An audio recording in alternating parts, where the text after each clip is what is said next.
Going to work with you, bro. What are you talking about? We are on my way to work. What does that even mean? We are on my way. You're making no sense. We are on my way to work. How does that make sense? Bro, the only one that's going to work is me. We are not on your way to work, bro. Yes, we are. If you would just think. That doesn't make no sense. Be quiet. Get out of my car. Bro, why are you always yelling? Get out. Bro, I gotta go to work. Get out. I'm never going to work with you again. You could go by yourself.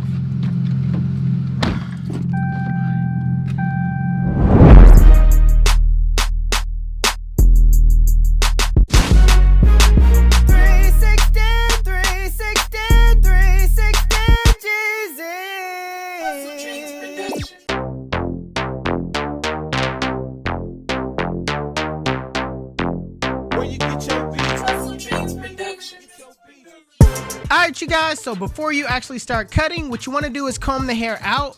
What this does is lift the waves off the scalp, making it easier for the hair to feed into the teeth of the blade.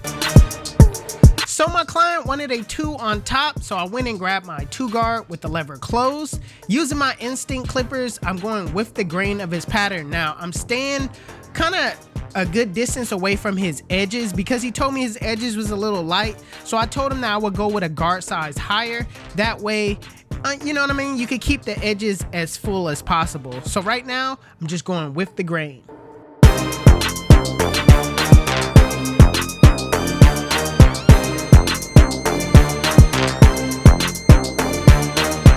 So how I'm gonna attack the crown area is I'm gonna go around the crown instead of going through it. All right, you never want to go through it because that way it's gonna take it to a length where you might go against the grain in certain areas, and then you're gonna cut it too low. All right, and it's gonna look like a bald spot.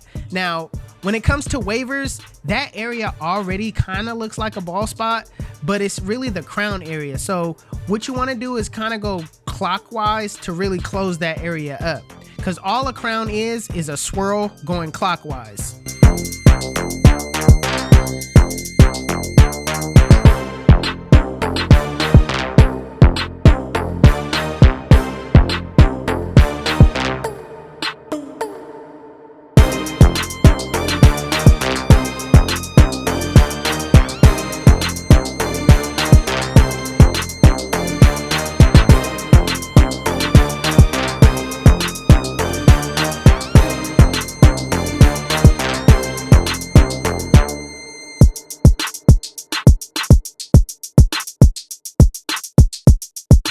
So right at the front, you can see that I'm just cutting down those areas where it's more dense. The areas where it's lighter, I'm not really cutting into it because I'm gonna go with a guard size higher.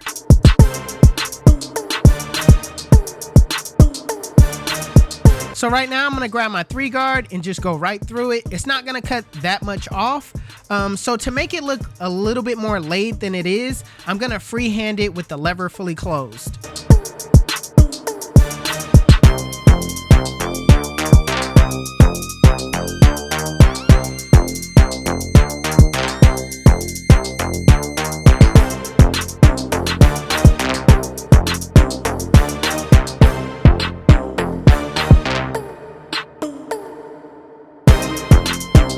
So my client wanted a high taper. I'm gonna start off by using my Babyliss FX trimmers to set in my bald line.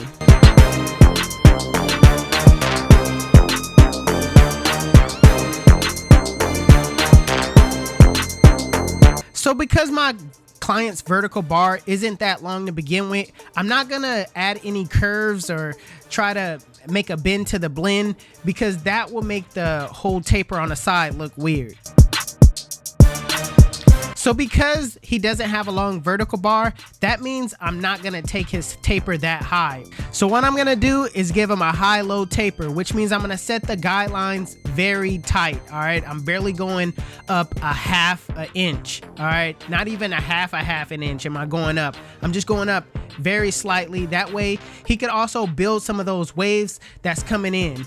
Next, I'm gonna grab my 1 guard with the lever open and basically go up the same width, all right? Barely anything, all right? Because of that vertical bar not being long, you want to shorten up this blend.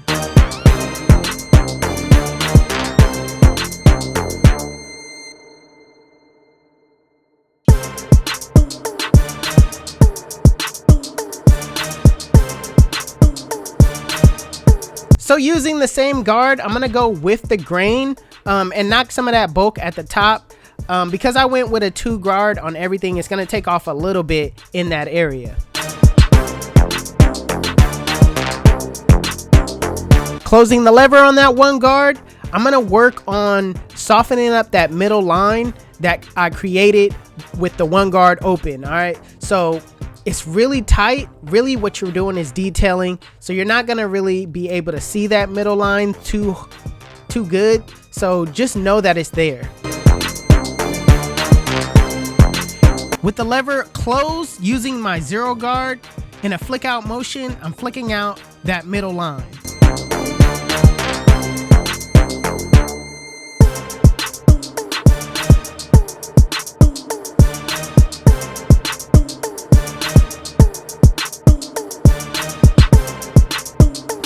Next, with the lever fully closed, in a flick out motion, flick out the bottom line. Remember to start below the line, flick to the line, and I'm using my corners the entire time.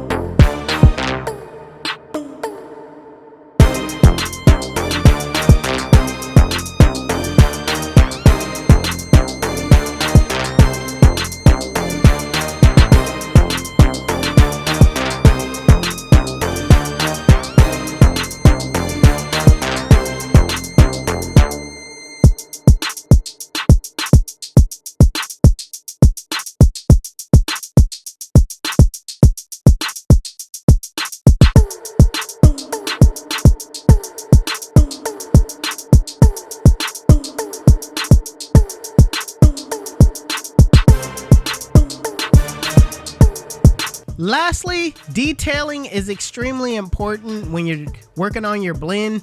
What I like to do is I like to use the mirror. The mirror shows you a different perspective on the blend than just seeing it head on. Also, I like to rest my eyes, come back to the blend, and just detail those areas. I use my corners in areas where I see bulk.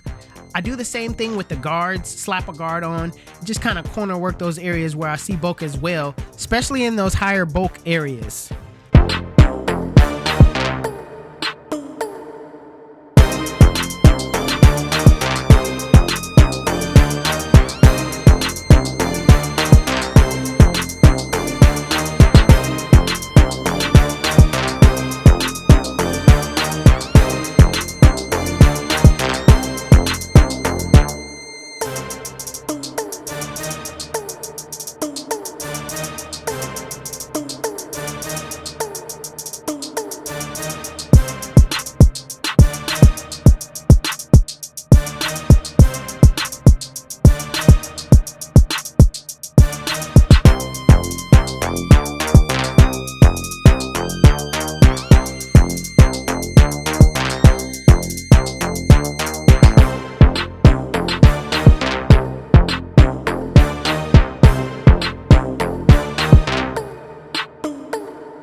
Now, as far as the back goes, I use the same exact steps.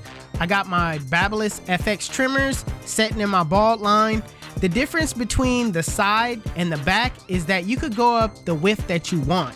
I could either go up 1 inch or 1/2 inch. It's really however long your client's neck is.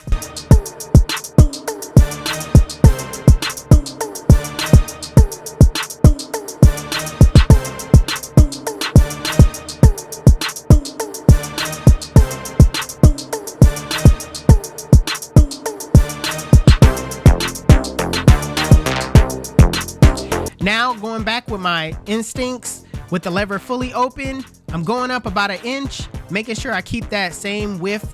And also, when you're actually taking the hair down, and you're going up and down, make sure that you realize sometimes the hair doesn't just grow straight down. All right, sometimes you got to go side to side to get it down to that lever open length or whatever length that it is. Not all the time hair grows straight down.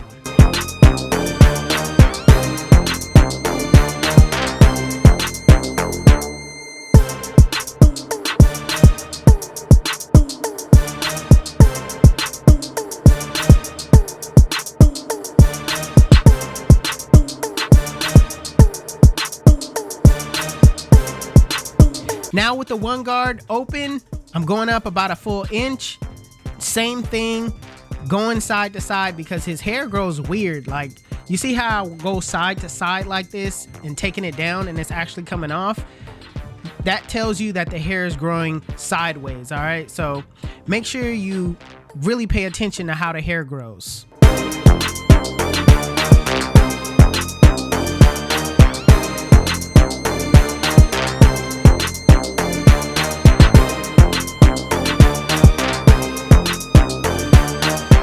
Next, I'm just gonna close the lever and just use my corners to soften up that middle line.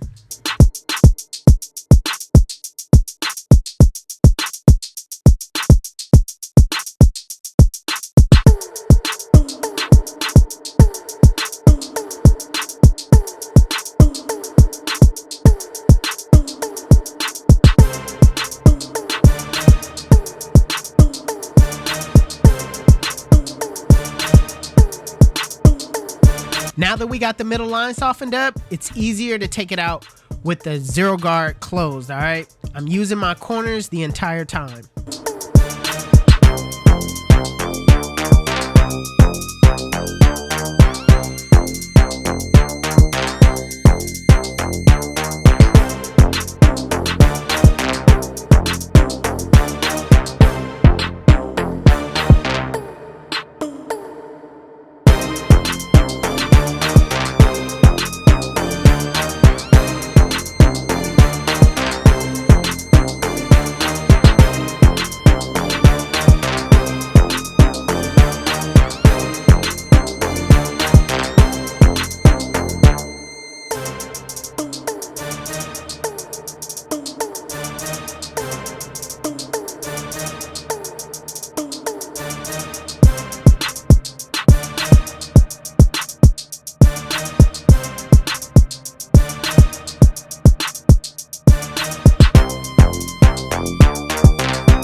So what the zero guard closed couldn't take out, I always like to go back with my lever open and kind of detail that area where I see bulk.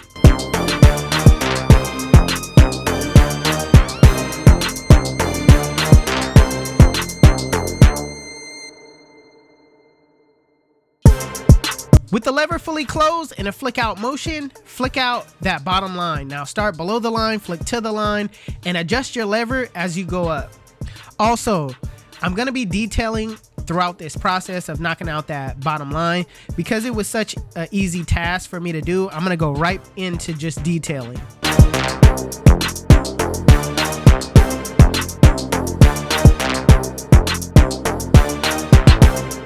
So now, because I brought the hair back down to a 2, I'm basically just going to take the hair down to a 1.5 and clear out some of that bulk at the top.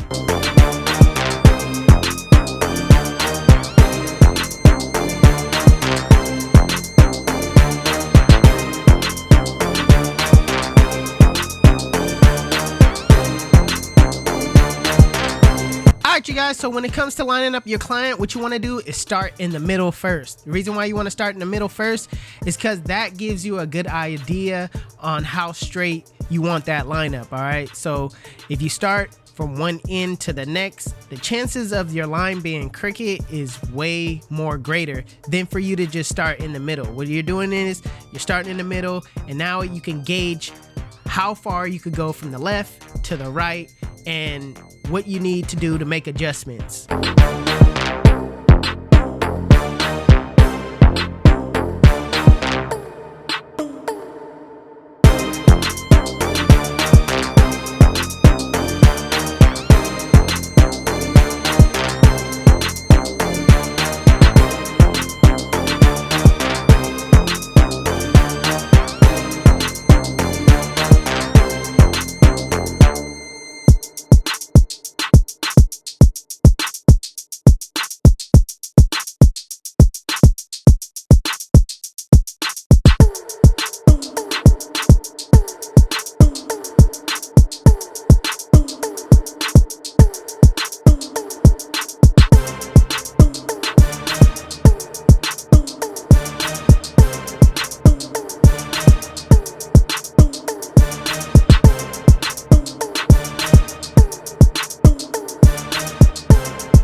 So the best way to get basically around that ear is basically to use your corners of the blade. All right, you basically want to just inch by inch take a little bit off at a time, like I'm doing right now. That way you could kind of nitpick at making it circular as possible. So once you come down, you want to just go straight down and basically use your full blade at the bottom where the curve stretches out. All right, and don't be afraid to use your left hand. Right now I'm going to switch to my left hand. That's going to make it easier for me to put in that straight line.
So when it comes to the enhancements that I use Kiss Express Black, and I basically use 50% of the Kiss and 50% alcohol. It doesn't matter how much you use, it's always 50-50. I like to take my business card and spray at a diagonal angle. That way I could get some of the enhancements to basically fade into the back instead of just being a block. You know what I mean? If I spray it directly on. So you want to kind of spray it at an angle so it actually fades to the back. Also, I like to use my Barber Magic pencil to create this white ash line. You know what I mean? This basically just creates some contrast between the line and the skin, just making the hairline pop a little bit more.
with any cut, you want to make sure you freehand the top.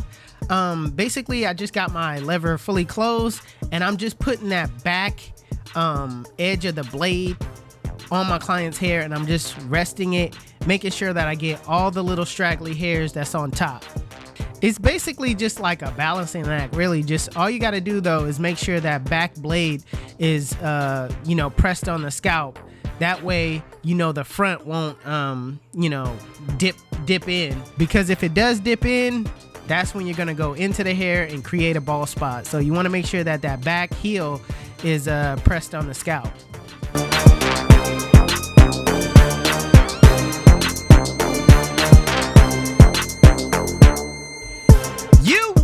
This is the cut, and if you like it, make sure you give it a thumbs up. If you're new to my channel, please hit that subscribe button. Also, HustleDreamProduction, that's my brother, he does all my beats. His YouTube channel will be linked in the description below. Make sure you guys go give him a follow. Also, if you want to know you can find any tools that you've seen in this video, links will be in the description below. Otherwise, you guys can follow me on Instagram and TikTok. My TikTok is official360Jeezy, and my Instagram is 360Jeezy. But it's your boy 360Jeezy, and I'm out of here.